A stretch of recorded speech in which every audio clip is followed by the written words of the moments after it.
Hi, just calling the meeting to order. Please stand for the flag salute. I pledge allegiance to the flag of the United States of America and to the republic for which it stands, one nation, under God, indivisible, with liberty and justice for all.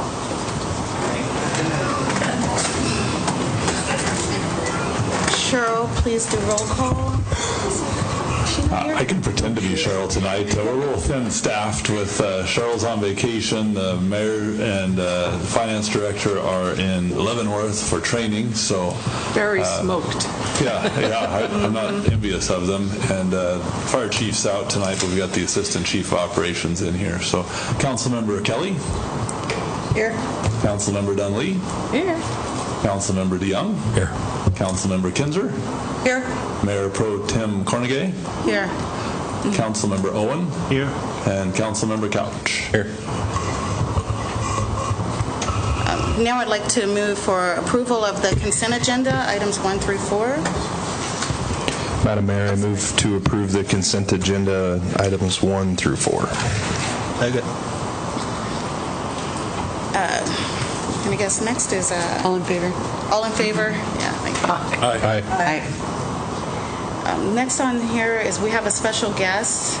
Introduction of the special guest is Nate Sheridan for his retirement.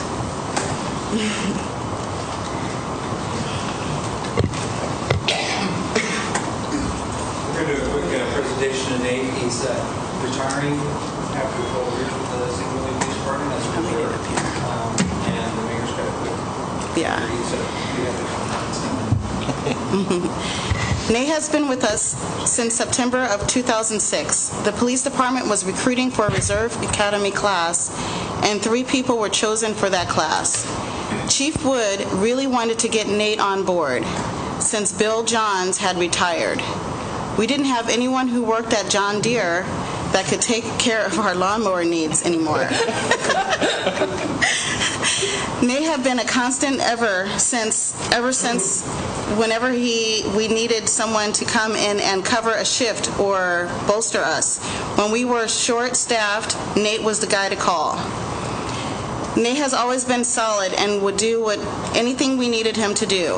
The sergeants kept his number handy, and every parade or big event, we gave him a call, and he always answered. We are sorry to see Nate go. He's got a truck now and really doesn't have the free time available that he had before.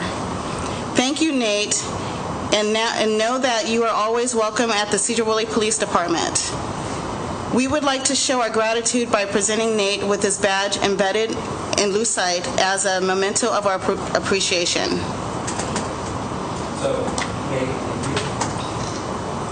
we give you a certificate. But we put Nate's badge in here so we won't wear it when he's driving the truck. But Nate, like I said, Nate's been with us for 12 years. That's kind of a rarity these days for officers. And I really really mean it that whenever we need an extra body, we call and they show up. Probably much to his wife's, like, really?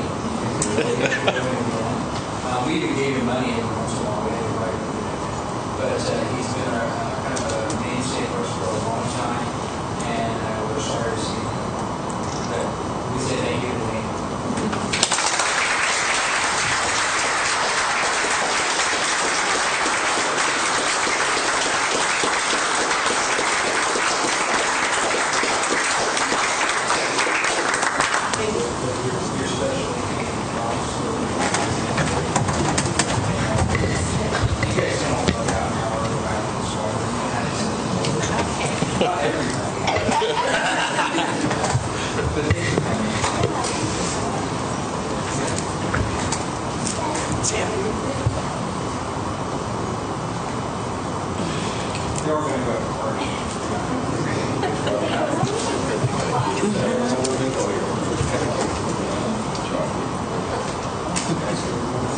So now we are into staff reports.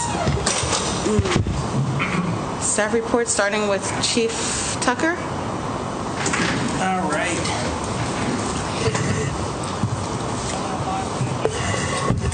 So, just a couple things.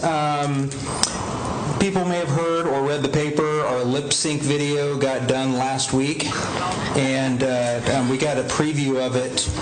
It's actually just cheesy enough to be pretty cool and pretty funny. So we'd hoped to have it out today, but I think they had some editing issues, so it's going to come out by the weekend, according to Sergeant Eaton. You'll see a couple of good-looking guys on the front page of the paper talking about the lip sync video. Neither one of us are in the video. I don't know why they stuck us on the front page of the paper. But that should be coming out pretty soon here, and it's pretty good. They worked with the fire department, had a lot of fun putting together this video. We had a good cooperative filmographer, or whatever you want to call them, from the public who came in and volunteered their time, so really appreciate it. August and September, pretty tough scheduling months. We got a lot of people out. We've got one of our senior officers, Dave Pierce, broke his leg. He was on. This sounds like the beginning of a really cool story. He was on his military reserve Coast Guard duty, and he was taking out his trash at home and broke his ankle. That was about as cool as it gets. He just tripped over something or rolled his ankle. But he's out, and then trying to staff vacations and lots of stuff going on, back to school and all that. We've been running people pretty tight. And with that, we're also starting to work on a strategic plan. And so I've got my sergeants kind of looking at some strategic planning topics and areas. We're probably going to come back to council or get together at one of the workshops. I may talk to Aaron after we get our head around some of these strategic planning things, get some ideas in place, and maybe schedule time that Aaron can get us to one of the council workshops. I want to make sure whatever strategic planning we're coming up with, either give you guys the ideas that we're thinking of, or see if it's the direction that you're wanting the city and all of us to go in. So as soon as we get our head around that in the next couple of months, look for that at one of the workshops or some other venue that Aaron can put together for us. Next Thursday is our big Cascade Middle School active shooter drill. We're doing the active shooter drill in the middle school, and then they're going to do a reunification. We're going to push some of this out on Facebook for the public to see, and just to let people know what we're doing.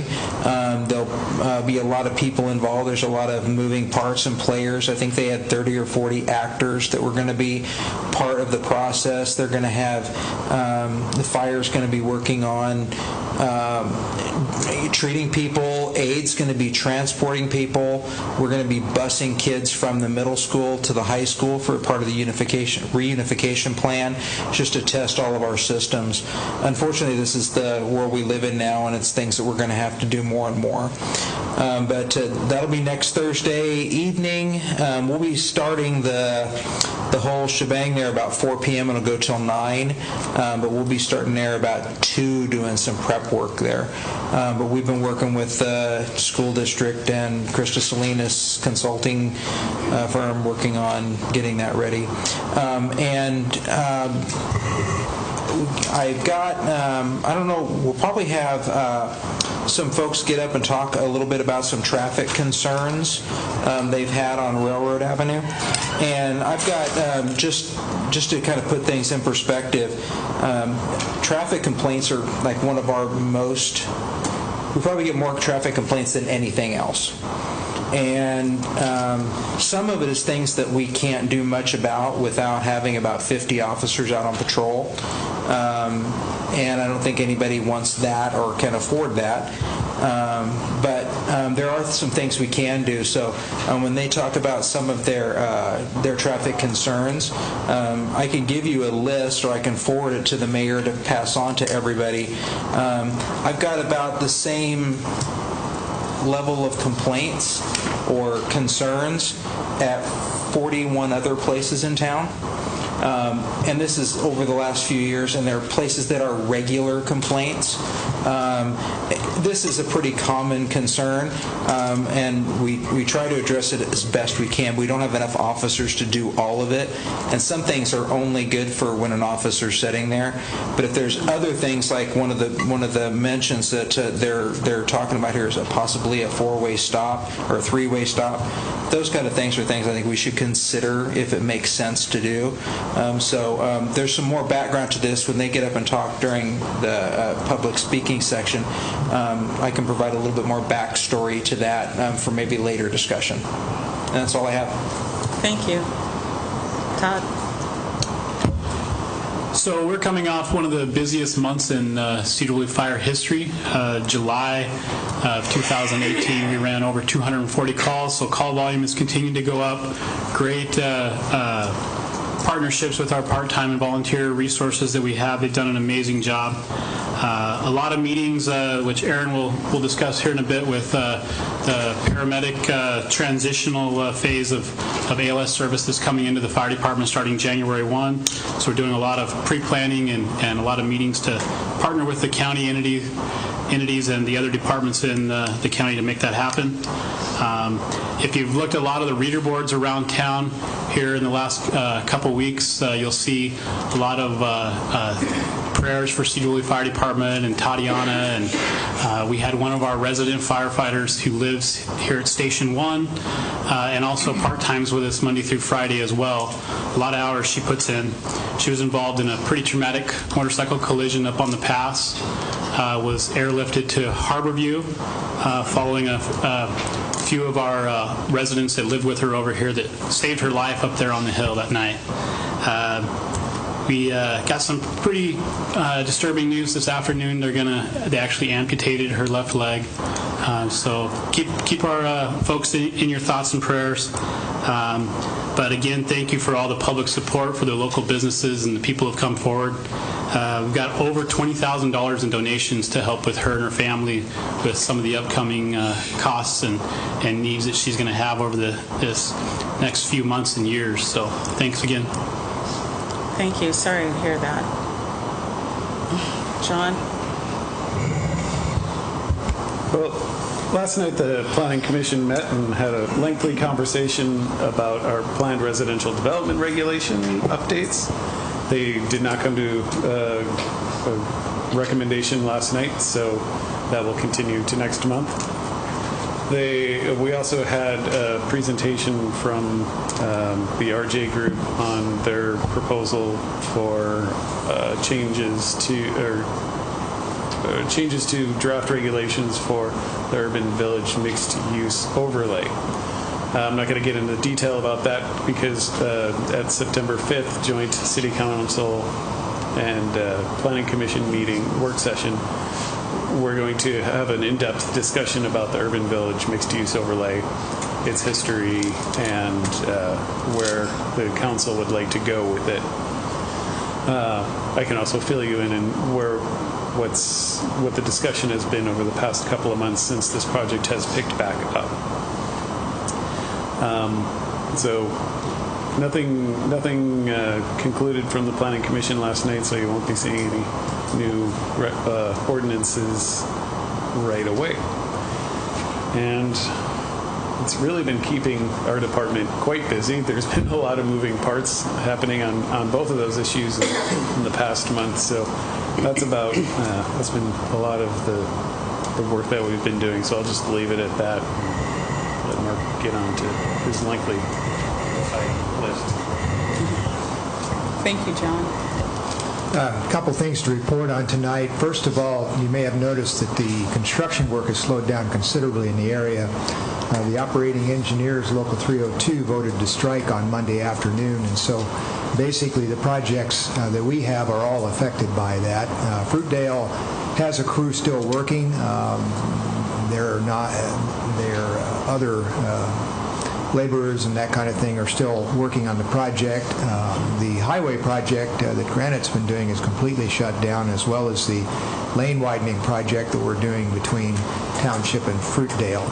I just checked the news now, and there's no update right now on the status of that. These things can take a while to settle. Sometimes they'll go quickly. We don't have any idea right now. The biggest impact of this is it was already a very busy season for anything that had asphalt in it. The asphalt plant is ran by operating engineers, and it's also shut down. And so, for instance, Nathan's crew was working on their 3 days of paving, started on Monday. They got 1 day in. They paved on some of the streets to the west of the downtown area, and they got about a third into it, and then the asphalt was cut off. We've left the barricades and the cones out, but there's edges of pavement and places they've cut and prepared that are just going to remain that way until they open the plants back up. So other than that, we did submit our 3 TIB applications last Friday, and we'll see how that comes out. We'll know that in the third week of November. And I also wanted to report that we'll be bringing to you another surveying contract under our on-call setup with Sinrao Engineering at the next council meeting. Our existing 2 on-call surveyors are both stretched out to where they can't fulfill the needs that we have, and the projects we'll be using them for immediately will be the State Street Overlay Project. Hopefully it doesn't get delayed too far by the paving situation, but that is a factor there as well. And then the Bennett and West Nelson Sewer Project. Bids closed on the Bennett project on the 30th, and you'll be seeing that at the 12th, the September 12th meeting for possible award on that project. That's pretty much it for tonight. Thank you. Thanks, Mark. So most of my items are on the agenda. I would just call your attention to page 105 of the packet, which is a notification from the state that we were unsuccessful in our bid for funding for the Northern State Cemetery project. One of the key criteria for them was the presence of veterans, and that's something that we believe to be true, but we have not documented. On that project, we now have a topo survey, including about 200 or so headstones marked on a map, which is kind of interesting to see. There's an entire row located not in the cemetery, which is kind of interesting to see. So we'll be continuing to work on that project. The next step there is to see if there are any other ideas for funding the more immediate safety and security issues. And then we'd like to try to tie the topoed headstones to the state's records of burials to see if the state's records match what's actually on the ground. And if they do, then that would give us some hope that there's a logical sequence to what's going on there. We'll see. Then the other item I just would mention for your information is on page 106. I've been on the jail finance committee since its inception, and with Doug Merriman coming on board, we're going to transition Doug into the primary role on that committee, and I'll be his backup. And I've got several items on the agenda, so that's probably good enough for tonight. Thanks, Aaron. Councilmember Jared? Madam Mayor, nothing to report on. Chuck? Yes, I'd just like to say a thank you to Aaron and the city crew for the modifications on the senior center. If you haven't seen it, you should go by and take a look. It looks very nice. I was concerned about the lighting when they took the domes off of the top, but the lighting is adequate and it looks very nice. And I went in this morning and I got a swamp cooler. They turned that on and had to go around and pick wigs up. It kind of decapitated a lot of people. Not really, but it is an albatross. And I'm going to ask Aaron, what in the world are you going to do with it? The swamp cooler? Yeah. Well, actually, Nathan bought that specifically to use down there on those peak days. Is it not working? I don't know where you're going to put it. Oh, it's too big. Oh, have you seen it? Oh, I guess I haven't. I better come take a visit. Please go look at it. Well, so he sized it to provide substantial cooling power. Use a lot of water, too. No, it'll blow you. I went through the door this morning. I blew my hat off. They had it pointed towards the door. So I know some of those ladies and stuff that do have wigs, they never keep them on their head. But it is the city done a fantastic job, and they did it quick. I was really amazed. It's nice, and you people out there, if you have a chance, go by and take a look at it. It really turned out great. So thank you, Aaron, and give a thanks to the city employees. Yeah, Kevin Kesty is the lead in the facilities division and parks, and really takes a lot of pride in his carpentry, and so he good at it. He did a good job. I'll come take a look at the swamp cooler, and I won't wear a hat that day. Thanks, Chuck. Brenda? I have nothing tonight. Councilmember Young? Councilmember Dunley? Actually, we're over here trying to fix Pola's computer. Yeah, mine's, No, I don't have anything. I have nothing tonight. Okay, well, I just wanted to say thank you for giving me grace tonight. They are off learning about our finances and learning about taking a finance class, which is great. Doug and Mayor Johnson. I just wanted to remind everyone that next month is Recovery Month, declared at the last meeting, and that's something that Mayor Johnson brought up. So. And this weekend, Toys for Tots is at the Eagle Haven Winery with Leroy Bell. If you don't have tickets, I'm pretty sure they still have tickets left. That's that. And now at 7:22, I'll open up the floor for public comments. Does anybody have any public comments tonight? Unless you're going to speak on, if you're going to speak on the recycling, that's going to be later for the public hearing. So, This would be off. public comments?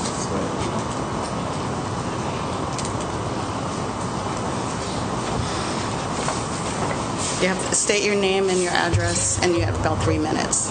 Okay, thank you. My name is Vicki McCormick. I live on 1319 Railroad Avenue, and Chief Tucker already referred to the map that I've passed out to you all. And what I wanted to do, first of all, is thank you for your time, and for Chief Tucker's time, and for the Department of Engineering. I've talked to them. And we're here actually to plead for some help to take care of an ongoing problem we've experienced for many years, but it really has increased recently to a kind of a dangerous level due to some changes the city has made.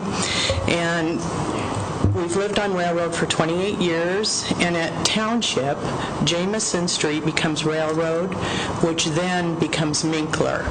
And there's a four-way stop on State, Minkler, Railroad, and Hohen, but there's a long stretch from Township to that area. The changes that were made by the city that have impacted our traffic are the roundabout on Highway 9 in Jameson, and then the paving of Railroad Avenue, so it's a nice, level, smooth surface. Now, this has diverted a lot of traffic from Highway 9 to Jameson because they can bypass State Street coming through town and Highway 20, which is pretty heavy traffic now. And it's a quick way to go east out of town or come west in town. And so we have gravel trucks, dump trucks, semis, entering school buses, and high school traffic, the students as well as parents coming in to drop their kids. And this is on a daily basis, and it's a lot of maybe distracted driving because they're used to doing it every day. And unfortunately, the speeds have also increased with the increased usage. And I think part of this is because coming off of Minkler 9, they are used to those speed limits being 50 or 35 to 50. And so they just continue that or start again and get their speed up. the neighbor across the street, she was coming home and was passed by a car coming east in this 25-mile-an-hour zone just before she started to turn left into her driveway. And so she would have impacted that car. I've been passed also on the curve coming around Jameson to Railroad, and they just don't understand that they should be going the speed limit that is set by the city. So we've discussed with the police department the situation, and as you've heard tonight and we've heard many times, they don't have enough patrol. Now they're impacted by vacations. Chief Tucker was very gracious when he talked to me, and I appreciated that and the information he gave me. But as a solution, our neighborhood has talked about this, and we think that to solve some of the problem and perhaps put some more safety back into that area, it would be good to put 2 three-way stops up. And one I've mentioned, or on the map, I've circled it as Talcott and Railroad, and that would be a really good place for one. People turning left to go out towards Minkler, we've watched them almost get hit several times. We've almost been hit there, even though we go the other way. Also, either on where Bennett merges with Railroad or where Jameson merges with Railroad, there could be another three-way stop there. That way, we feel that everyone that use that road would benefit, whether they're a walker, a bicyclist, children, or anyone that is driving off those crossroads. It would make a much safer way for them to go. And we know that stop signs do occasionally get installed in town. Down Jameson, there was a new four-way stop added on 4th Street when there was one on 3rd. And I know that's because there is an issue for people stopping. But I think as the traffic worsens with Janicki and other companies and population moving into the area, or even the outlying areas on Minkler or Highway 9 coming from Clear Lake or Burlington, that's just going to get worse for our road because of the diversion that that roundabout has made. Okay. So we would like that to be considered by the council. Thank you. Thank you for your time. I have a question for Mark, reference that. I guess just going forward, because I see the concerns and how the improvements have probably contributed to the speeding problem, I guess what kind of ideas can we get back from you, or a recommendation for what's feasible to put there for a three-way stop? Maybe if it's feasible to put them all there, or recommendation from your office on what to do. It's feasible to add stops. As Ms. McCormick mentioned, we did just add one on Jameson. That one was more of a sight distance problem than speed, although speed is definitely an issue on Jameson as well. And we'll look at this, obviously. I will say that stop signs, as you probably know from your day job, are a mixed bag when it comes to using them as a speed control device. Yes, most people will stop for them, but the same folks that are violating the speed laws will also take the occasion to gun it coming off of a stop sign, and so your complaints change from speeding to noise because of that. I would say in just the recent last few weeks, I think part of the diversion of the heavier trucks may be related to the construction work that's been happening on Highway 9 and Highway 20. That's a mixed bag too, because once people are used to doing something like that, they don't necessarily change their habits. But we'll be glad to look at it and give you our recommendations for this. Chief Tucker, do you still have volunteers that do occasional traffic surveys? I know you had some success with that. Right, and I was thinking that we've got our crime watchers that we can send out there, and something that Councilman DeYoung had asked about our radar, our new radar sign. I'm waiting for a car to get stripped, and we're actually going to put a patrol car with one of those radar readout signs that actually give us data as well. And so those are a limited effort. If we had about 30 of them sitting around town, that would be helpful. But they're kind of good to move around, and it'll actually be a marked patrol car that isn't in service anymore, but it'll be sitting out there. So we can do a couple of things like that, but I can task our crime watchers with going out and do speed surveys in an unmarked car, and have them do that 2 or 3 different times a day, and see and provide that data to Mark and his crew to see what they're seeing. One other thought is if you and Mark could talk about what would be, I guess, the benefit of looking at them collecting data on commercial vehicle usage in that area, and then the council can look at if we need to put restrictions on the roadway.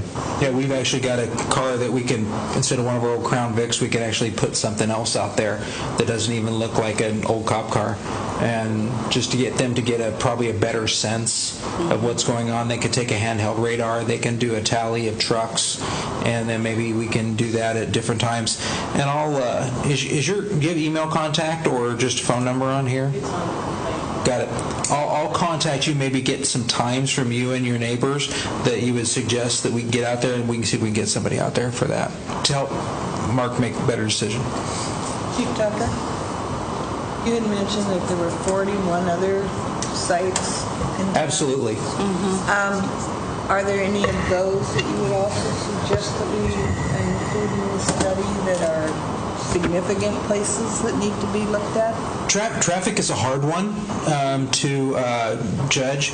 Sometimes it's, well, lack of a better term, somebody just pissed off at the world and they want to call in and yell at somebody, so they call in and yell at us. Others are more pervasive, like this problem here, and it's actually easier to see. The best example of that is people going 100 miles an hour on Green Street Boulevard. On Green Street? Yes, I had a report of that, and they swore this was happening. I can drive pretty fast, but I don't think I can get up to 100 miles an hour without going through a house. So some people are not quite as accurate as others when they're assessing this. So some of these complaints we've taken, and we've kind of like, okay, there's a problem there. It might be more of, like Mark was saying, it might be more of a loud vehicle roaring through, or somebody going around a curve seems to be going faster. This one's pretty clear cut. There's good line of sight there. It all points to this is exactly what's happening. Other places aren't as good. The continued prostitution across from one lady's house, and the cars that drive around in her yard shining lights on her windows, none of that is happening, but she calls us several hundred times a year about it.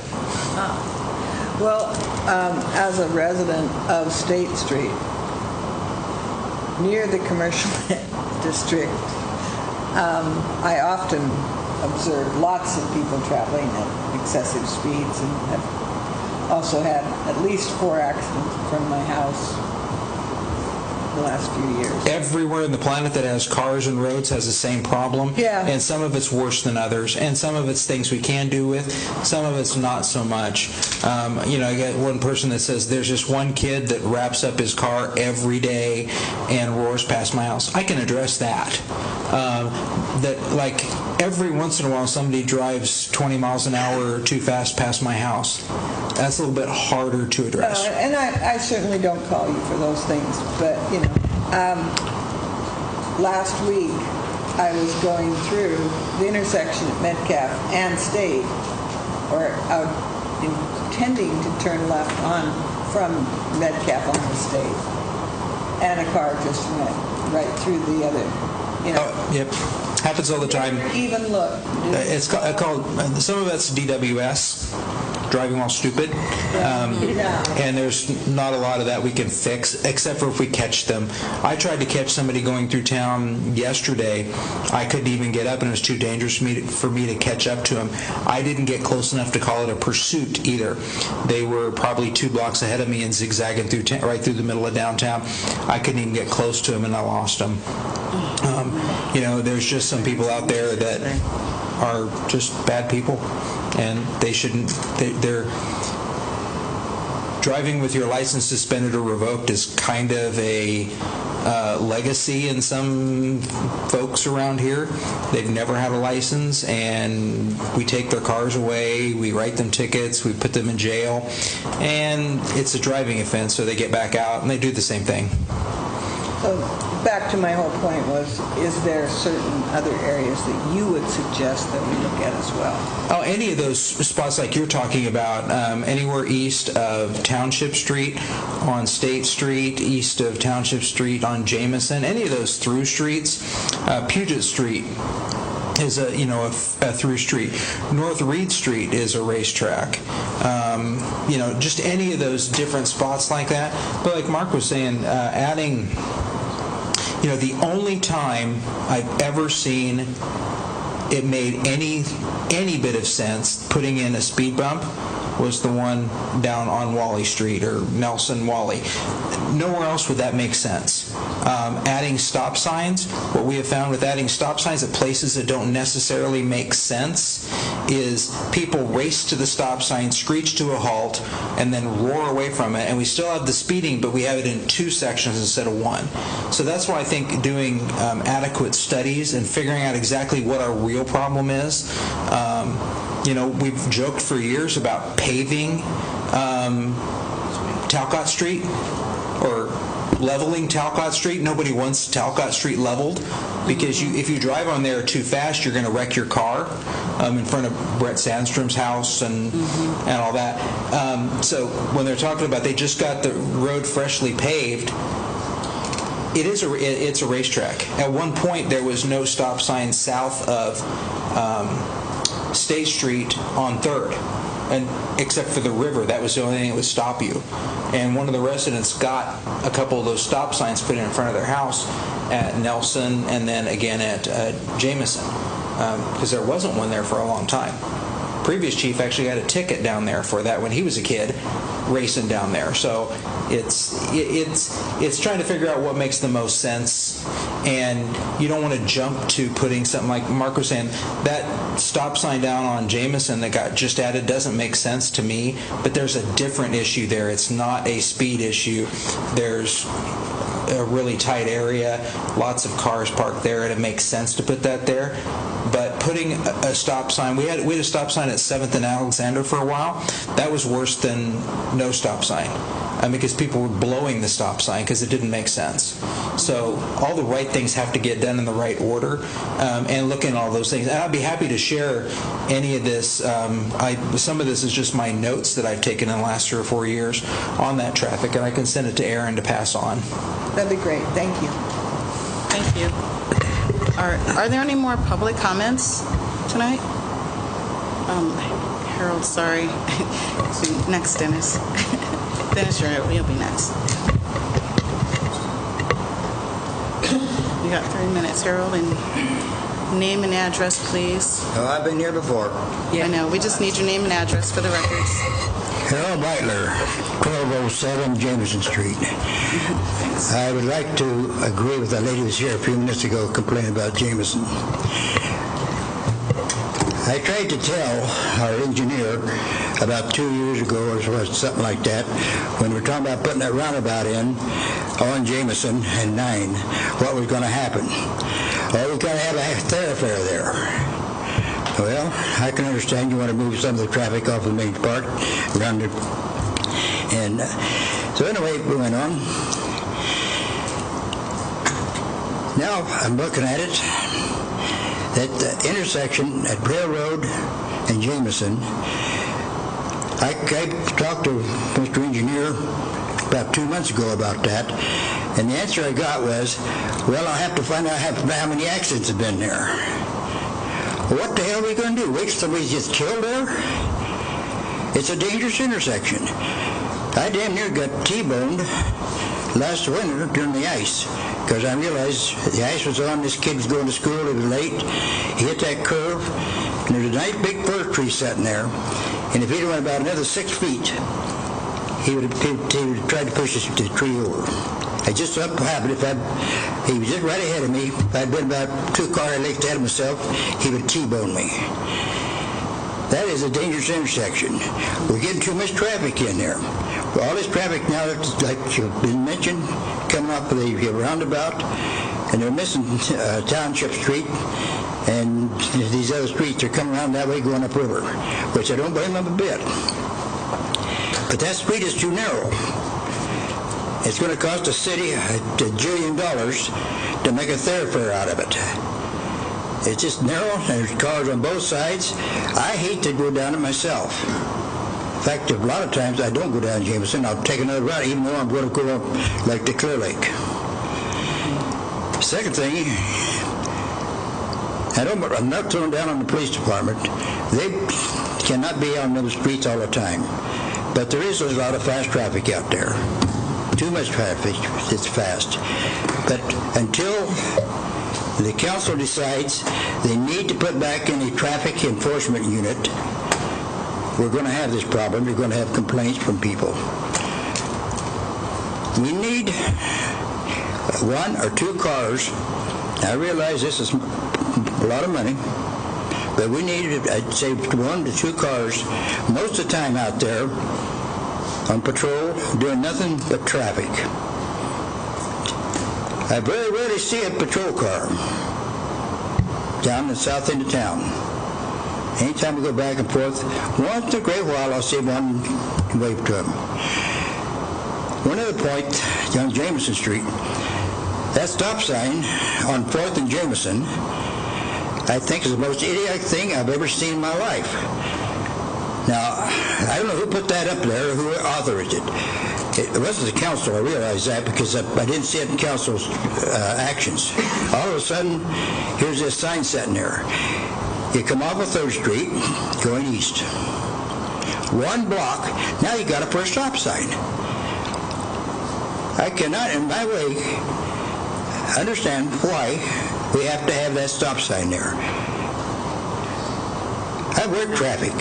I probably work traffic, well, I'm not going to push too far, but I probably work more traffic than anybody in this room.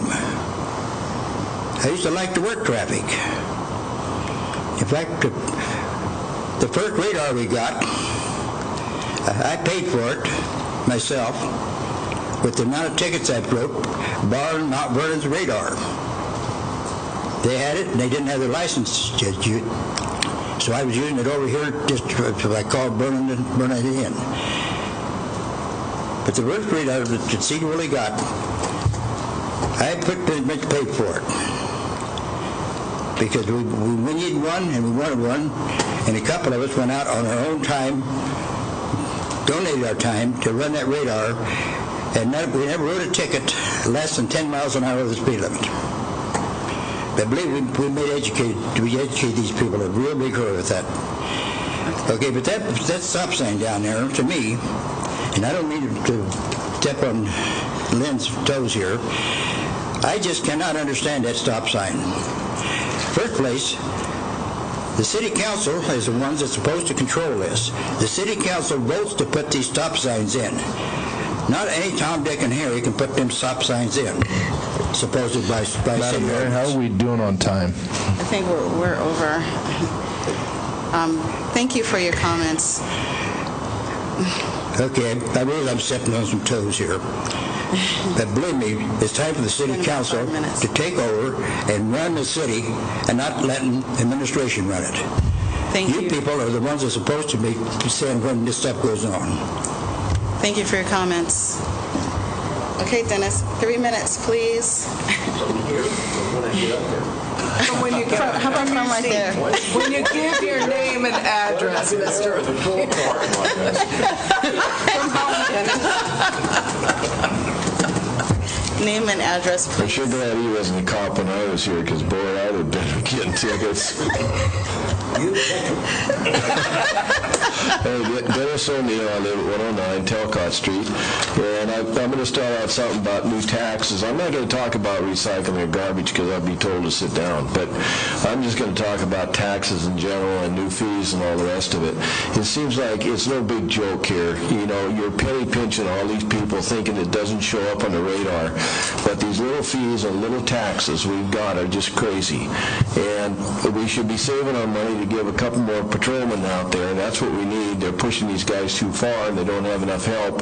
And you're sitting here talking about, I won't mention a specific tax or assessment, but we all know you're going to be talking about one. And, you know, you do have a tax on domestic water sales, and that money's being collected every month. And it doesn't go to domestic anything. It really is sort of a catch-all fund that you can write checks when you feel like it. And on that $1.5 million the city got earlier from the state of Washington that wasn't even expected to get, it's gone. You spent it. You found a reason. Part of it is the iron skillet. You know, you go out and buy the iron skillet because you're a little short on square footage. Well, heck, you know, I mean, come on. You could have cut back on the size of the building easier than you could have buying the iron skillet. You put 12 people on jobs, or 11 of them, and that was one of the big focal points to downtown was the iron skillet. It's gone. It's going to be gone. And the whole idea of putting the library down in the central business district was supposedly to bring more people downtown, revitalize the downtown area, and the first thing you do is you cut the revenue from taxes, and then you let 10 to 12 people be fired or let go because there's not going to be a job down there. And the existing restaurants don't even have enough room on Sunday now to handle the people. And most of them don't open until 7 or 8, and of course one of those is Iron Skillet. The Woolley Market doesn't open until 9. You know, it's going to be a real jam up down there, and you should have probably put a stop to it when you found out the square footage was never evaluated once you got the title report. You could have gone to the title company. They would have told you how much square footage that was. It should have stopped right there. You should have taken another look maybe at the existing library. You've got a lot of room in that existing library is. And you went right against what the whole point was moving downtown there to support the downtown area because you took away one of the best businesses down there. You let it on your watch be gone. And it's a shame because eventually that price would have come down further and perhaps somebody would have come in there, one of the employees, and made an arrangement with the seller to buy it on contract, and it would have worked out. We still would have had that restaurant. And I still agree I still think it's not too late to stop that because it's going to go on your record. When you run for office, you're going to have somebody like me coming up and sending out a newsletter and says, hey, look, this is what the city council did. This is what this person did.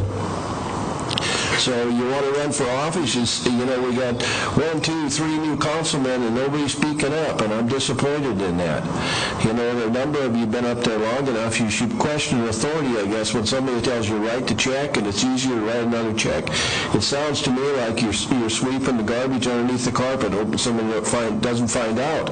You start out with a projected 2 months ago, 12,000 square feet, and now you're down to something like exactly, I think it's 9,626 square feet, and you're way over budget on the library, and you're throwing more and more money at it because you have it in your hand, and for some reason, nobody wants to anticipate future needs.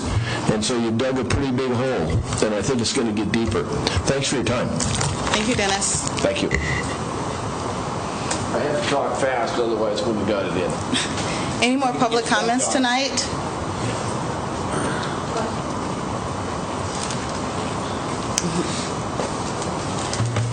Name and address, please. Yeah, my name's Richard Becker, 410 West State Street.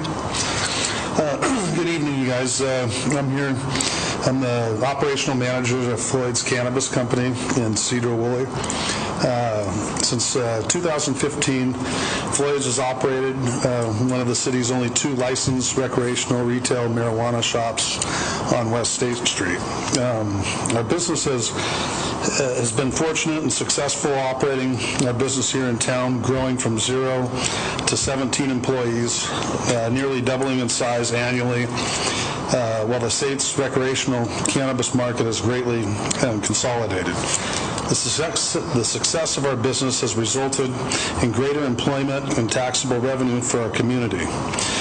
Beyond our business, we feel close connection with this town of Sedro-Woolley.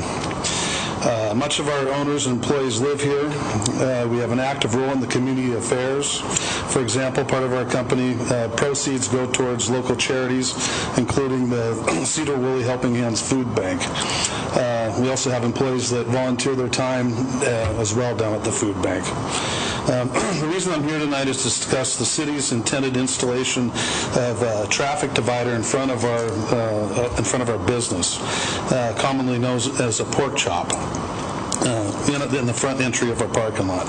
For the past 2 years, the city has pushed the installation for this traffic divider based on the numbers of drivers wanting to turn into our store parking lot while heading eastbound on West State Street, which the city claims causes a backup into the intersection of West State Street and Highway 9. The installation of this divider would cause our customers to have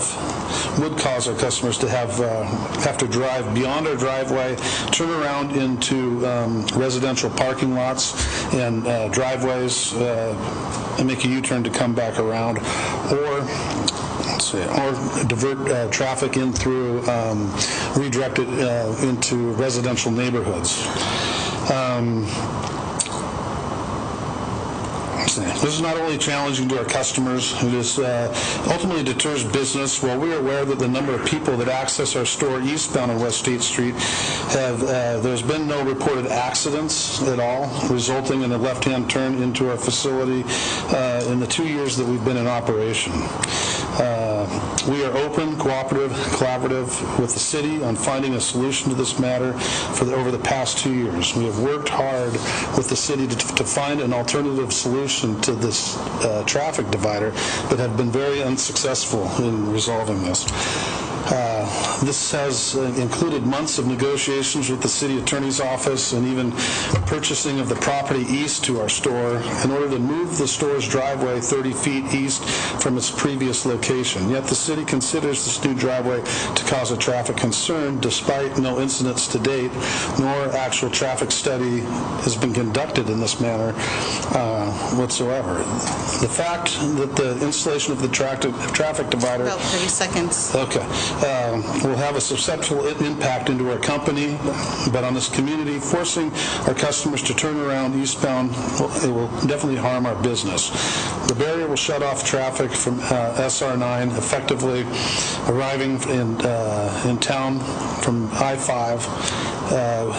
We expect it to hit the bottom line and cause potential layoffs where it's already impacting our business because the police are pulling people over in our parking lot, and customers that have been there for 3 to 4, since the beginning have not came back.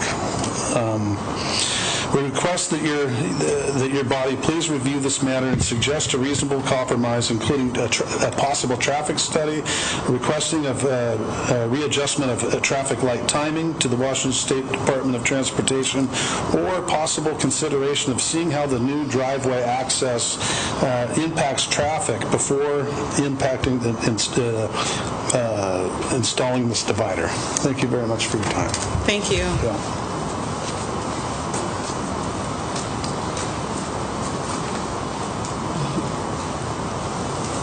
Hi there. Hello. I'll make this brief. Brennan Fullerton, 7968 Fruitdale Road. I'm the development director for the Helping Hands Food Bank, and I'd like to speak to what Floyd's does for us and who they help. Floyd's is the #1 sponsor of our child program, which is cutting hunger on the weekends for children. Children that were dependent on free or reduced lunches through the school system were finding where they were having breaks over the weekends where those meals weren't available, and they were going through periods of hunger, which then was affecting their schoolwork. Our program is aimed to help give them a parcel of food to help make it through the weekend and therefore keep continuing their education without having to deal with hunger. Floyd's is our single biggest contributor to that. They've given thousands upon thousands of dollars to help us feed these children. And, it was really strange because right when Floyd's came to town, Rick called us. And he said, you know what, I've read some really great stuff about you guys in the paper, and I really want to get involved, and help with our community. So they've been nothing but generous with us. They ask us where they need help, and they've even reached out to other members of the cannabis community to help with that program. And so I would like to say that they've been really helpful towards us, and we feel like they've been a really good community partner. Thank you. Thank you. Thank you. Anyone else for public comment tonight? Okay, I'm going to close public... One more. Sorry. Hi, Corianne. Name and address. Corianne Jensen, 739 Sap Road. I'm the president of the Arts Council of Sedro-Woolley, and I wanted to invite everyone to Sedro-Woolley's second annual Art in the Park and Community Talent Show at Riverfront Park at 3 p.m. this Sunday. Rain or shine, the show will go on. We'll have art, music, and vendors. We'll also have an amazing raffle. We have a quart and a half of wood to be delivered anywhere within 10 miles of the city, and some other really great prizes, such as a sculpture made by Chief Tucker.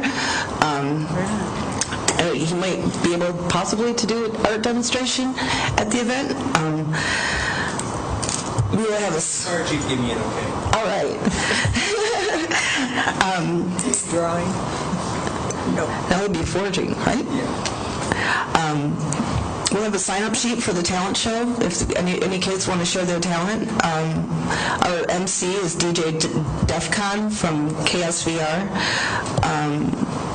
We have lots of different art and music and talent's going to be shared, so if anyone would like to bring their family down for fun in the rain or sun, please come down.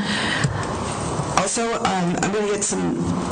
I was wondering if the event could be possibly added to the city calendar, because I noticed that it wasn't. I don't see why not.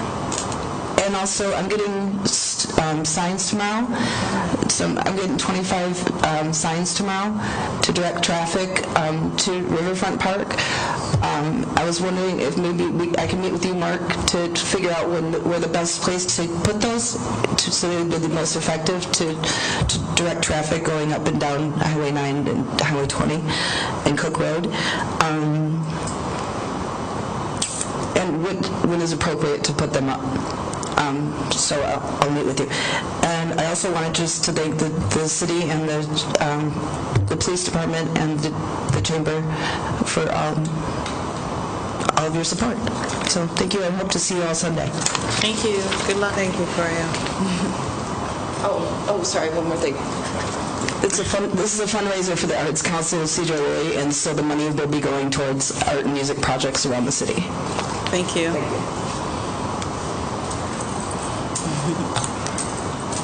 Hi, Phil. My name's Philip Murray. I live at 223 State Street, Sedro-Woolley.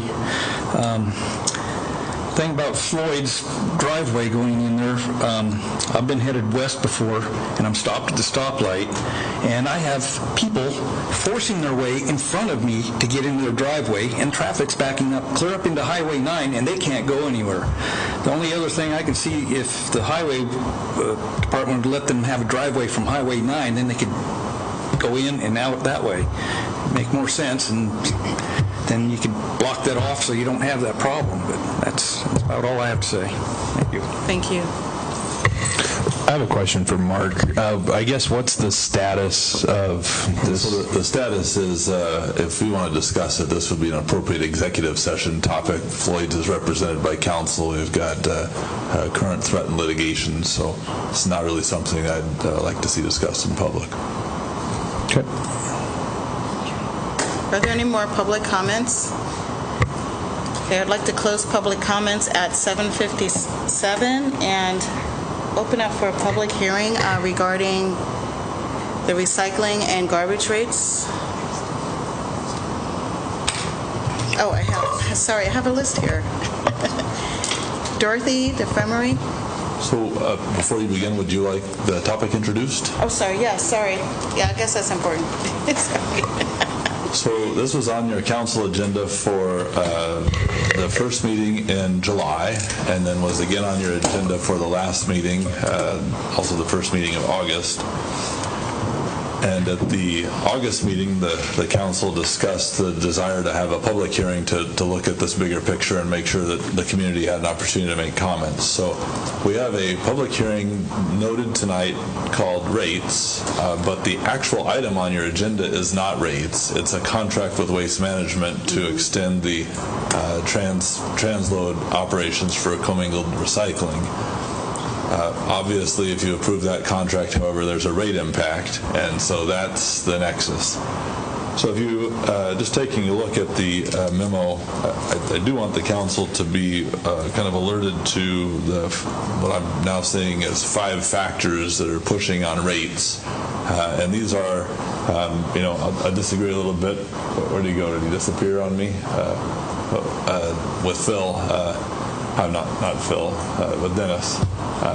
These are right out in front. We're not, there's no mystery. They've been discussed multiple times. We've got a recycling cost factor, and what you've got on the agenda tonight is a contract that would increase recycling costs at our disposal level from a current cost of $41 a ton to a new cost of $157 a ton, which results in an increase to the system of $103,674 in annual cost.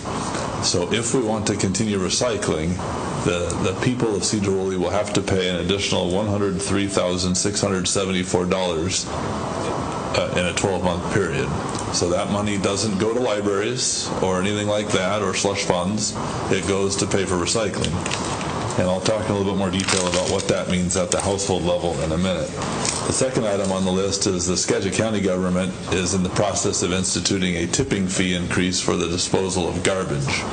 That fee increase also will directly impact the garbage utilities' ability to do business and will have a rate impact.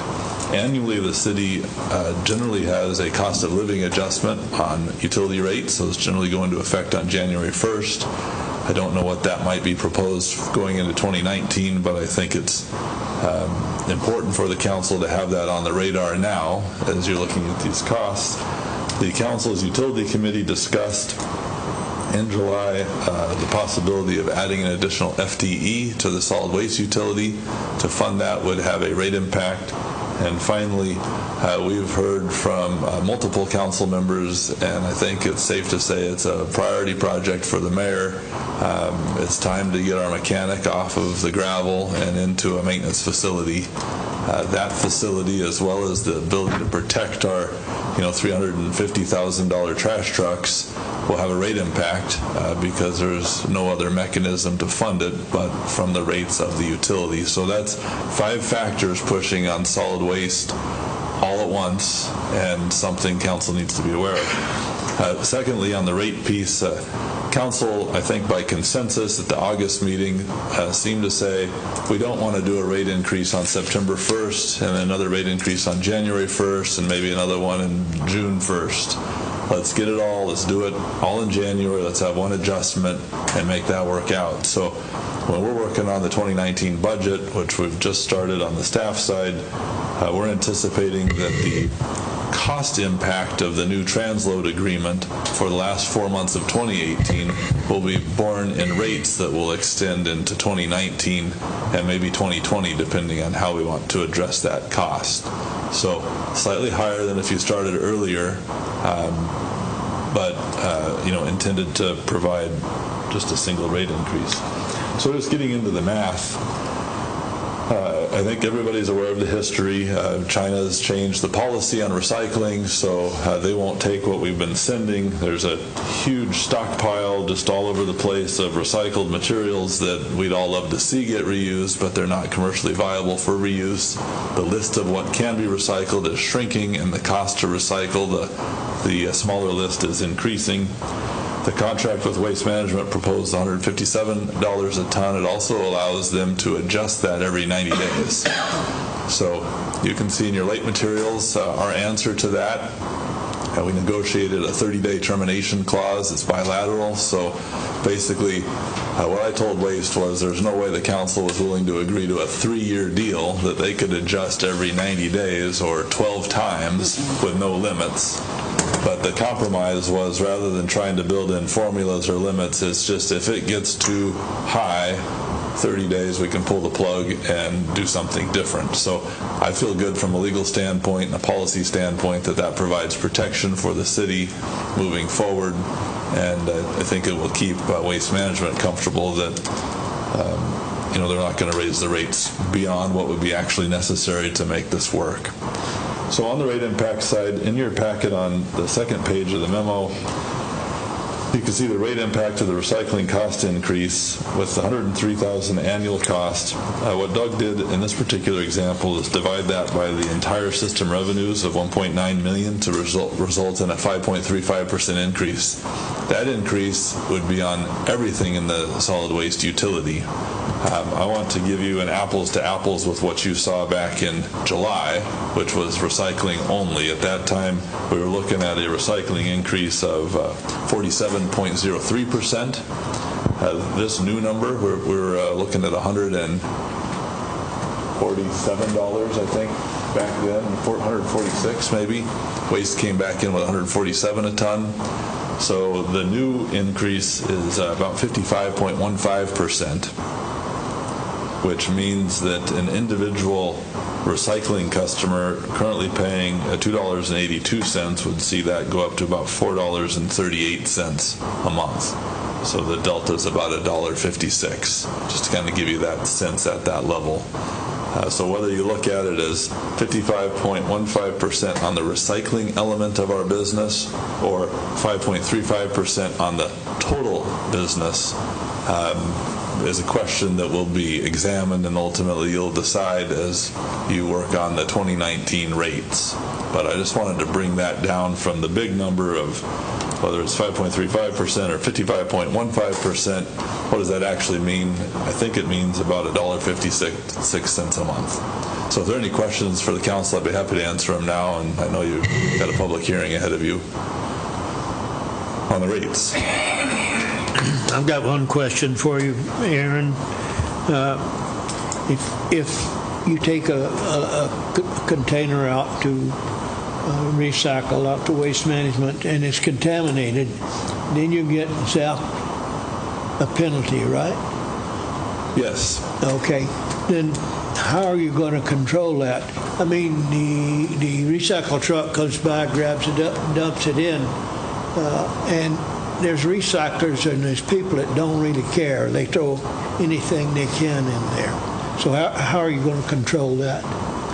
Yeah, so the penalty that we pay is a per ton penalty of, I think, up to $500 a ton, and it's based on that commingled load.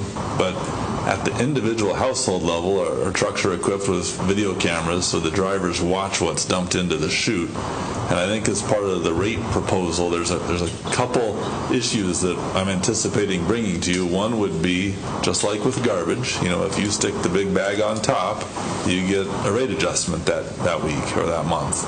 You get a fee for that additional service. I think we're likely to propose to the council that there be a fee associated with a contaminated load. So driver sees it going in the chute, probably going to have to verify it, or if they see it on the roadside. We try to do that with cameras now. It's very time consuming. It's all part of encouraging people to use the system correctly, and there would be a potential surcharge for that. Secondly, I think we need to address the inputs in from an economic fairness standpoint. And I always try to use my example because that just brings it home. When we started this recycling utility, there was a flat rate for everybody, and you can recycle all you want. Garbage is a fee per volume, so we charge by volume. We pay by weight, which is, I have never loved that scenario, but that's how it works. We sell by volume, pay by weight. Recycling is just flat rate, regardless of your volume or weight. So at my house, I have two 96-gallon toters for recycling. And now that recycling, and the history of that, of course, is recycling had a commodity value. So what we picked up, the more we picked up, the more we recovered for the system in revenue from the commodity sales. Now we've gone from a point where we used to sell our recycling and get a check to we're paying $157 a ton to get rid of it, or over almost $70 a ton more than we pay to throw it away. So my suggestion is that people like me who have 2 cans probably should pay more than people who have 1 can. And it may be time to have that conversation with the council, that there are 2 different sizes of recycling cans, and there are quite a few people who have multiple recycling cans. So from a system fairness standpoint, now that it's not generating revenue but creating a cost, we probably need to address that so it's fair. I just don't see how the operator's going to be able to, they grab that cannon up and swoosh, it goes in. You're not gonna catch that stuff. You might, if it's something big, you might, but I don't know. I don't know the answer. I guess the answer is just bag the whole thing. Well, on the operator side, and certainly we'd be happy to bring Leo in to talk about it with more expertise, but the recycling side, you're not supposed to bag your recycling. So it's supposed to be loose. It's a limited list of items. So people who are really contaminating are probably not doing it by putting the wrong cans in there. What they're doing is just throwing bags of stuff that they either don't care about, or I think more often than not are optimistically recycling. They're hoping that all that plastic or wrapping or whatever it is that they bagged up, somebody's going to get to reuse that somewhere. They just really want that to happen. And so just seeing the presence of bags would be a great indicator that there's something not right at that can. But I agree with you. It's going to be a tough process. Good luck. How often are we actually receiving a fine for contaminated loads? We haven't received one in the time that we've been doing this, and what are we, about 3 years in now? Yeah, 3 years or so. So our customers are actually pretty good about that. The new list will require some education, but we have not paid a contamination surcharge, and we have one in our current agreement as well. One of the things that I've noticed in the information that we've been providing to the residents is that if they look at it, it's not that hard to go through and figure out what you're doing right and what you're doing wrong.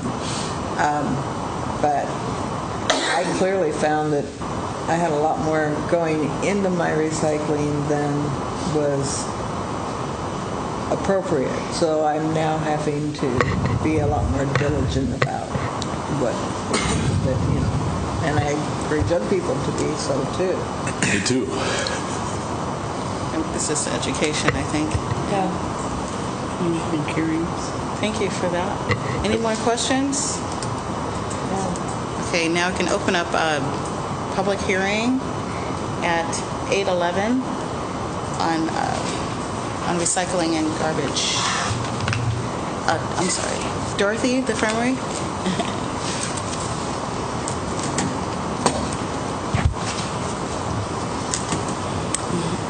Dorothy DeFermery, 316 Garden of Eden Road. I don't think we can afford not to recycle. I think it sets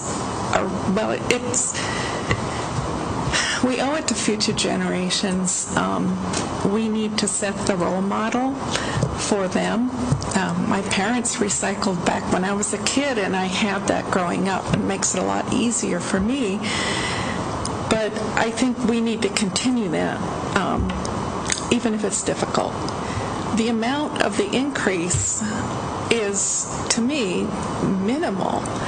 It is a challenge, like Chuck was saying, the sorting it, and that is a huge educational element, which, even if we did it in a very public place and had demonstrations of, well, here's all this stuff, well, can this be recycled? It can go here, this can go there, this can't go in recycling. I think that would be one way, or big posters right in front of the grocery store. But also those wonderful things that Paula was mentioning that come out at the beginning of the year. How do we update those? Because they're telling us if they can't take it, if there's not a market, that they won't recycle it. But if people don't know and aren't updated, then how do they know? And won't that load then be contaminated? So it's really a difficult issue, and I think it's going to take a lot of figuring out to, but I think it's worth it. I think that even though it's going to be a real headache, I think that it's such a token increase that it's really worth doing and figuring out a way to do it. So I hope you do it. Thank you. Thank you. Next, I have Dennis, who isn't here right now. Dennis is gone.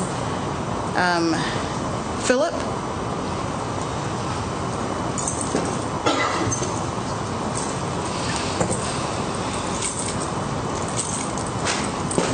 Philip Murray, live at 223 State Street.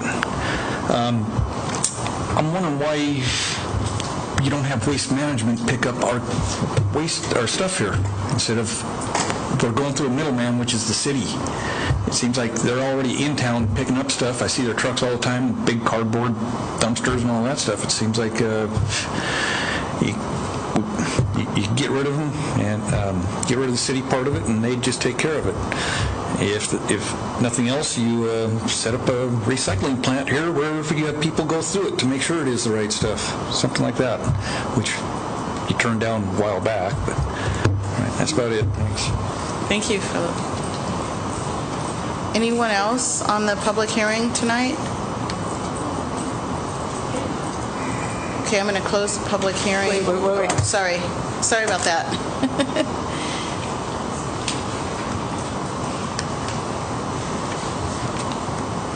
Hi, my name is Mary Unser. I live at 818 Sterling Street.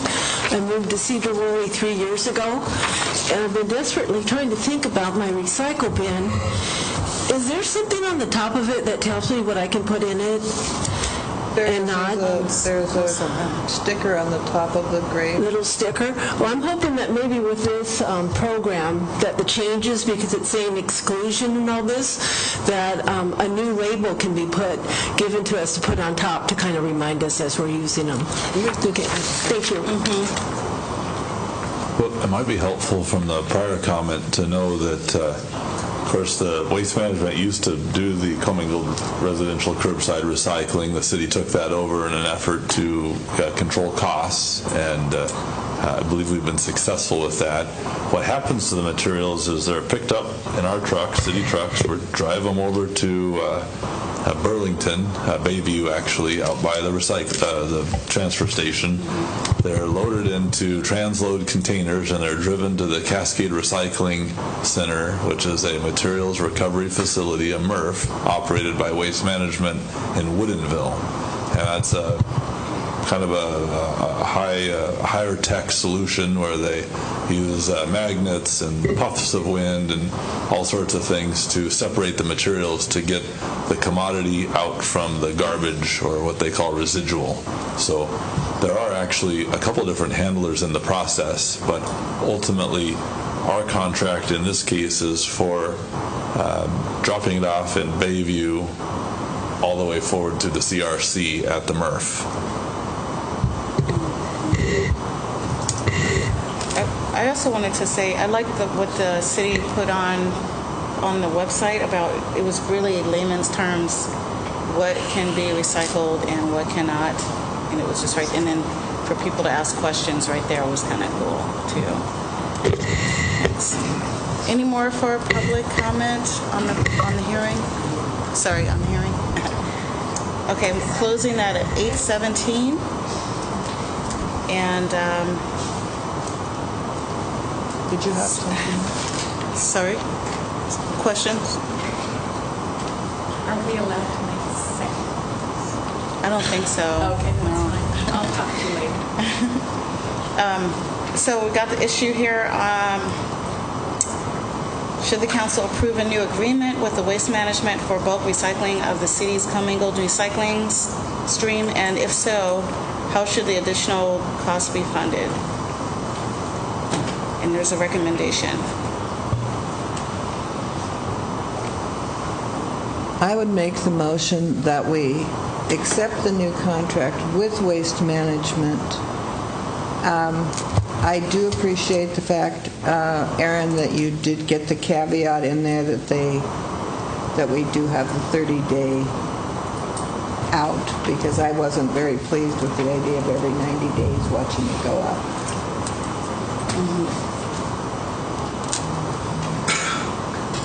Is there a second? I second that. So, motion's made by Paula and seconded by Brenda. Discussion. Discussion. Sorry. I just want to make a couple points here. One, I recognize that the program is important.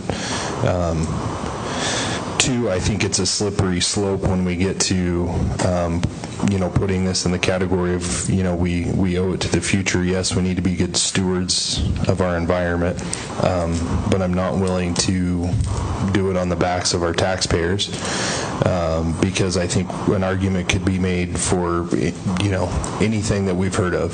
We could raise taxes to put more cops on the streets to fight traffic issues. We could raise taxes, to put staff in a lot of departments that need it in this city. I don't think we have a department that doesn't need more staff. I just urge, I will vote in the affirmative for this, but I want we need as a council to decide what our limit is. What are we willing to burden the taxpayers with? Because Waste Management is in this to make money, and they'll continue, I believe, to push the rate up as far as they can on us, and I think that we'll end up in a situation that they'll want to push the city to see what we're willing to pay, because they're for profit. And I think we as a council need to be able to draw that line in the sand. I just as much as anybody would hate to see our recycling, go to the transfer station and be dumped as trash, but I think we all need to understand that that is a reality, and we can't tax our way out of this problem. Thank you. Any more comments? Yeah, Aaron, you will notify us each time there is a increase, correct? Yes, we will endeavor to remember to do that. So I'll ask Doug to put a tracker on that one to keep that going, so you know what's going on. And I do agree, if there's a threshold number, if there's a magic number where you want to see not just, hey, by the way, but you'd like to know. Well, no, I think there'll be no problem with us notifying you, because it will have a rate problem. It will create a rate problem for us. So that will pop up very quickly in our internal process. So yes, how about that? That's what I meant to say. Yes. Thank you. You talked about a price point before was that last meeting for that? Yeah, I just asked the question, right now we're proposing to pay $88 a ton to throw things away and $157 a ton to hopefully recycle them. And my question to you was, at what point is that too much? Are you willing to do 200 a ton, 250 a ton? I don't know. I just was posing the question of kind of where's the line. I think that's the same comment that Councilmember Couch just made. Mm-hmm. There is a line somewhere, and I think it's just something that the council should be thinking about. My comment on that would be that until we can see how this is going to be addressed over the next few months or years, I think that what we're doing right now is the best we can do at this time, and that at any point in the future where they start raising these rates on us, we readdress it again. Agree. Okay. So we've had a moved and seconded in discussion. Are we ready to vote? Are all those in favor? Say aye. Aye. Aye. All those against? Aye. So moved and seconded and in favor by all but one. Chuck. Thank you. And next on here is,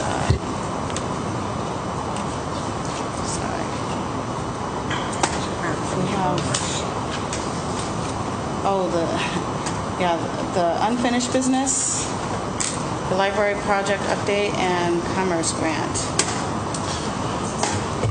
Yeah, so we'll get 2 items for you tonight on the library project. The first one is the Last time the council saw, pretty pictures was at 30% design. We're now at the 60% design level, and with that came the first professional cost estimate from people who do that.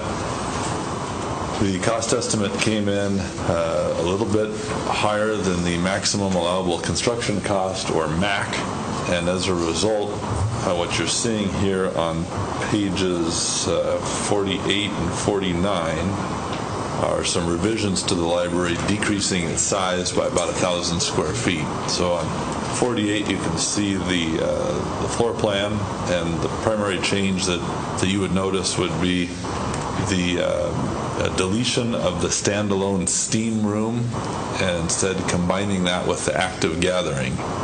So we heard at really most of the public processes, there was a concern about allocating too much space to, I'll say, quote-unquote, single-purpose use.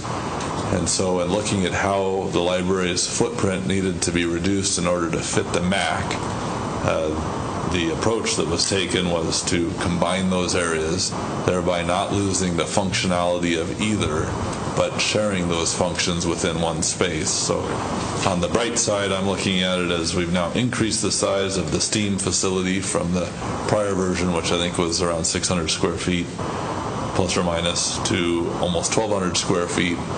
And we haven't given up any space in active gathering. There will be some timing involved for the library to manage its actual use. You can see there are some revisions in the teen, children's, and early learning through play area, and otherwise there's just more and more detail getting fleshed out on this. We're still anticipating that the City Council and the Library Board will see 90% designs at a special meeting on October 3rd, probably in the 5:30 or so time frame. But as we get closer, we'll get that notice out. The mayor will get that notice out, and at this point I would just say, please save the date. The second, then on page 49, those are the visualizations of the interior of the library, and we just thought that might be helpful for the City Council to see kind of what's the look and feel of this space as it continues to get refined. You can see the circulation area, the kind of the front entrance where you've got the what do they call that? The social reading area is the first slide. The bottom slide, you're looking from circulation out the front door straight ahead. To the left, you see the active gathering / steam space, and the bottom left-hand side, you're looking into the teen area back towards circulation. At the very end, you can see the large glass area that would open up into the active gathering and steam space. So that's there, just so you can see what's going on. Also on page 50 then is an updated floor plan, site plan. You can see the space that was deleted from building footprint, which is on the far western side, is replaced by a grass area. And what we're hoping to do is actually design, you see there's kind of a dashed line in the middle of the grassy area there. What we're hoping to do is design a potential bid add feature that would add some additional square feet. Would be maybe the quiet reading area that would be kind of in the garden space, but interior.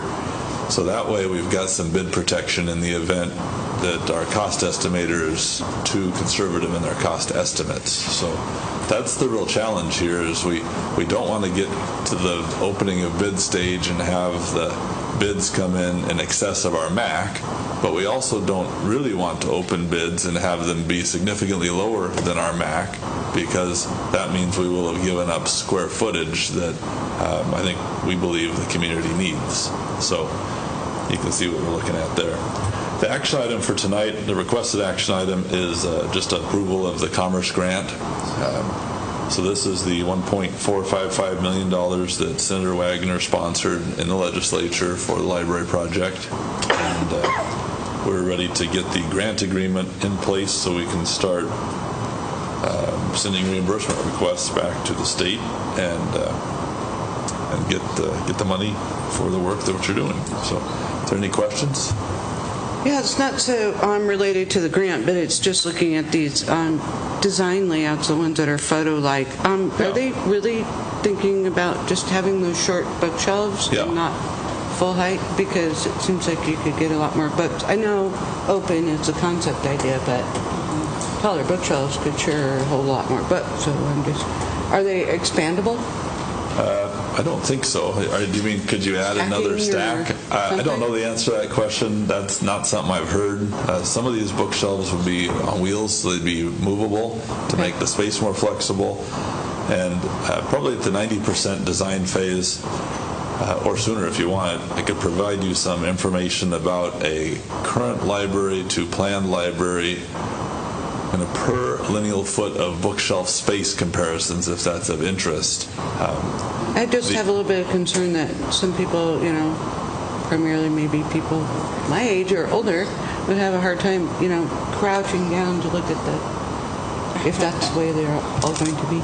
Well, there will be taller shelves on some of the outside perimeter areas, so there are some taller, but the majority of them are the half-height bookshelves, and that's intended to provide sight lines from the circ desk out to where everybody is located. Okay. Madam Mayor? Yes. I would like to move to authorize the city supervisor to execute the attached grant agreement with Commerce for $1,455,000 in funding from the state of Washington for the new library project. Second. Moved in second. All those in favor? Aye. Aye. All those against? What was that second, Councilmember Couch? I'm sorry. Correct. Okay. Sorry about that. Moved by Councilmember DeYoung. I'm just trying to track the motions to help Cheryl out. Yeah. And then next we have the emergency medical services update and action items on 79 to 96. Yes, thank you. And Assistant Chief Wagner's here tonight too and can answer some questions. So 3 items on the agenda. The first is to give you an update, and then there's 2 potential action item requests. There have been a lot of meetings. I actually don't know the number. Have you counted them by any chance? On average, about 3 a day. Yeah, so this has been very active. So the county brought together a large group for this EMS transition process. That group broke into, I think, 7 committees, plus there's some additional ad hoc committees or meetings, and then people have been going to all sorts of meetings. So process-wise, the chiefs in the county seem to have come to an understanding of scope of work, response areas, and equipment. Capital asset. The capital asset piece. So those fairly large areas seem to be moving from concept to time to draft stage. The cities have all met, the 4 cities have met to talk about the process of recruiting employees from to each city to do this work. The big outstanding question, of course, are the big questions, which is the economics and the final contract details. So I don't have information on that other than to tell you that we, the city of Sedro-Woolley, provided the county, well, I'll back up. So the county had requested conceptually the idea of having a committee, not unlike the jail finance committee, that would potentially look at the EMS levy and either make recommendations or possibly have some substantive authority to make decisions on how that funding would be distributed in the future. The funding would be through some sort of a formula, possibly a formula that would have included a response area, maybe call volume, maybe population, who knows, whatever the inputs are that makes sense. So the idea is that there's a limited amount of levy funding, and if you open it up for people to make requests, people are people, and they'll each request as much as they possibly can, and if their neighbor gets a little more, then they'll go back and make a second request to make it fair. That just seems to be human nature. So the city of Mount Vernon had some significant reservations about a formula. They are viewing this as a fairly straightforward contract for service, and what we heard from the Mount Vernon folks is, the county wants a service done, we're willing to do a service, we'll tell you the price, you pay the price, and we'll do the work. So don't get it all complicated, just keep it simple. So the last meeting of the finance group, the process of kind of developing the formula and that track was stopped, and we then moved to what's your number. So each of the 5 providers provided a number to the county yesterday, including the city of Sedro-Woolley. So we sat down and put in quite a bit of effort to develop a budget. My personal view is I'm much more comfortable with the formula model because I think it'll be more resilient over time. But if we have to pick a number, then we're picking a number today based upon the best available information we have. So we did that and provided that along with the other folks. My understanding is the combination of the 5 numbers that were provided exceeds the available funds. I'm not shocked. And so the next step then is, well, how do we figure out how to apportion funds? So stay tuned for that detail. As we continue to work on multiple tracks on the personnel side,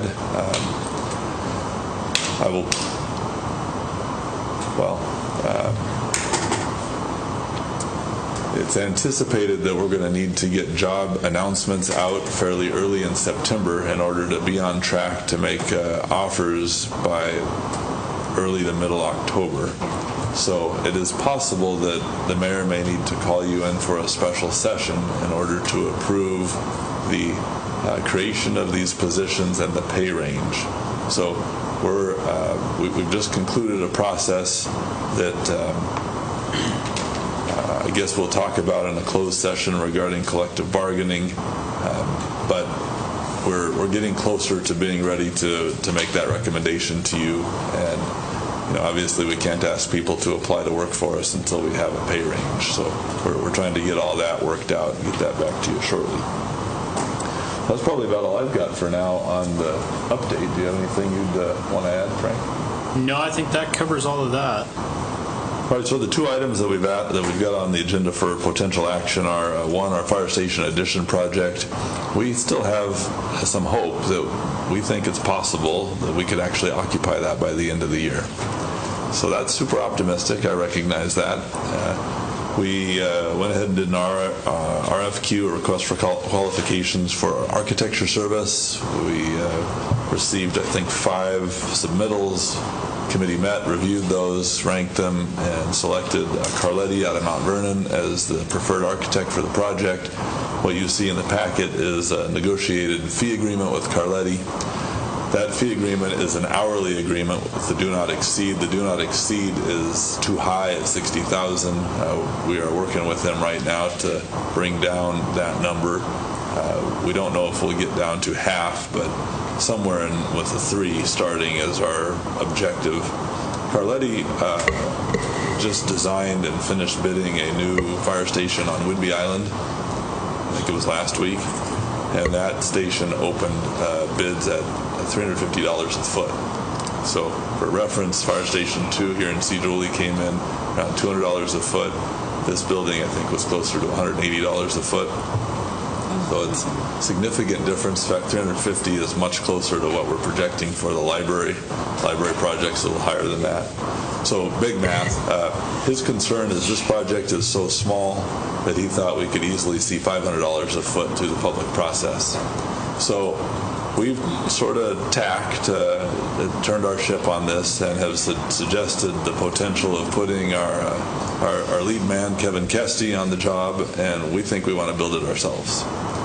So at $500 a foot, we're looking at a project that's over $400,000 to build a 600 square foot addition. That's pretty tough when you can build, entire homes for that. So our hope is that we can reduce A&E cost. We're going to have to still bid elements of this, such as the electrical and probably the mechanical. But if we can do the bulk of the construction with city crews, we think we can keep this project closer to the $200,000 to $240,000, which is what we estimated in our budget.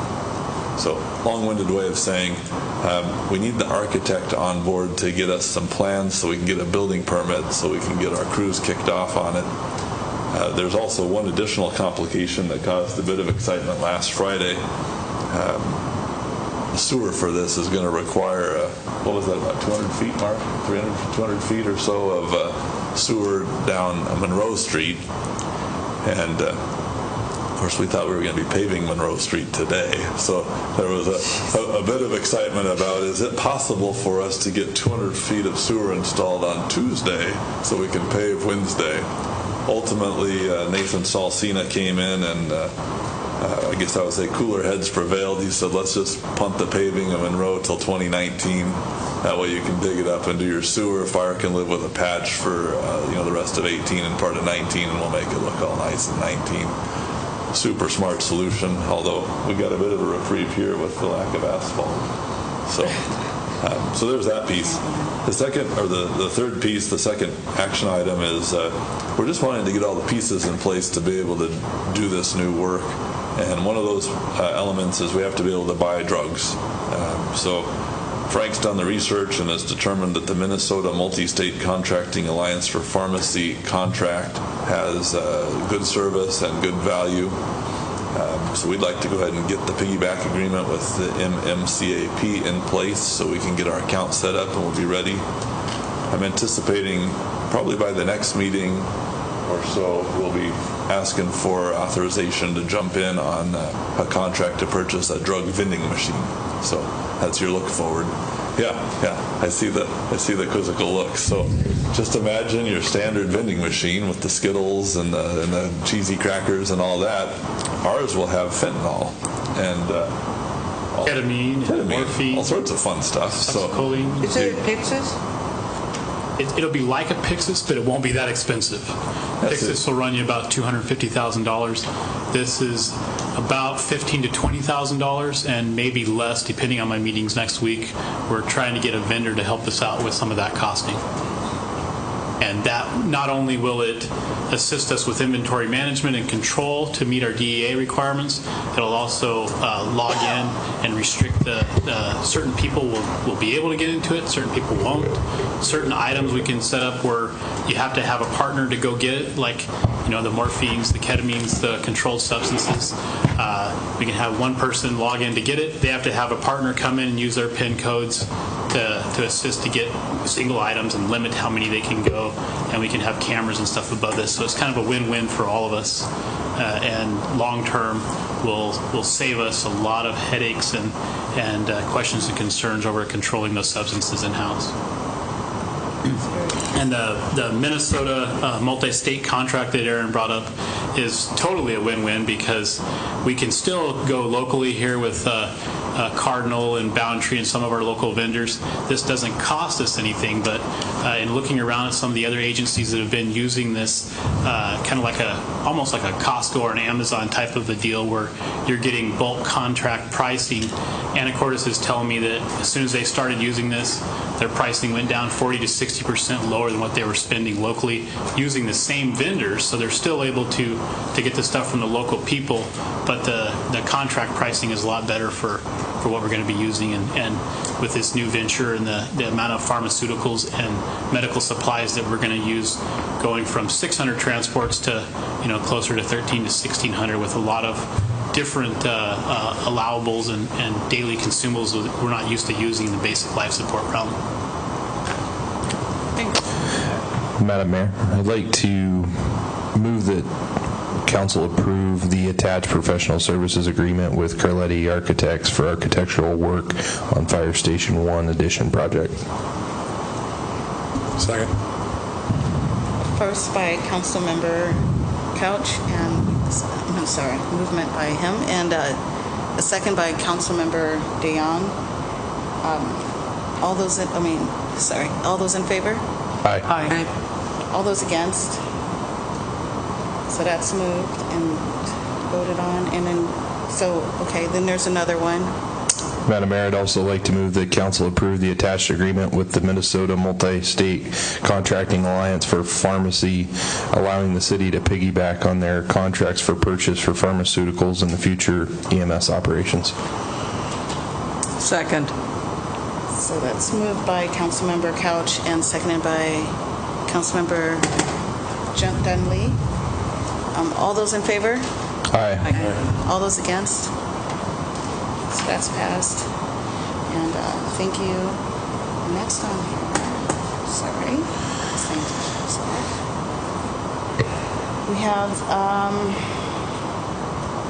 oh, that's the new business, City Council critical goals and objectives. Madam Mayor, I'd like to move to table the City Council critical goals and objectives to a future work study session.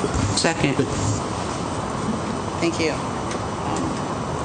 All those in favor? Aye. Aye. Thank you. So that'll be moved to the, Who was the second on that? sorry, Brenda.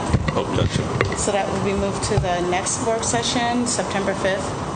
Yeah, I would anticipate we try to use those in the budget process, so I apologize. These should have been on your agenda in July, because normally the council updates them in August prior to the budget call. Budget call went out late last week, so we'll want to get it to the next work session so we can use those as part of the budget process. Oh, in 2 weeks then?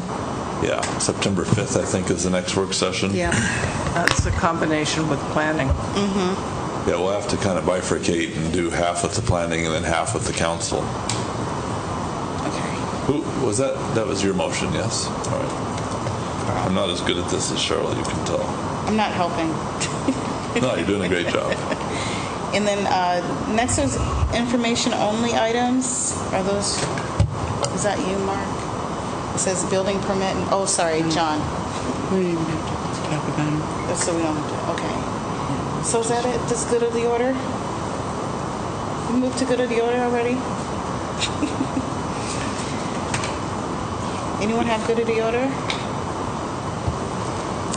Madam Mayor, I would like to move to adjourn. Second. Yay, we are adjourned. All those in favor? Aye. Thank you.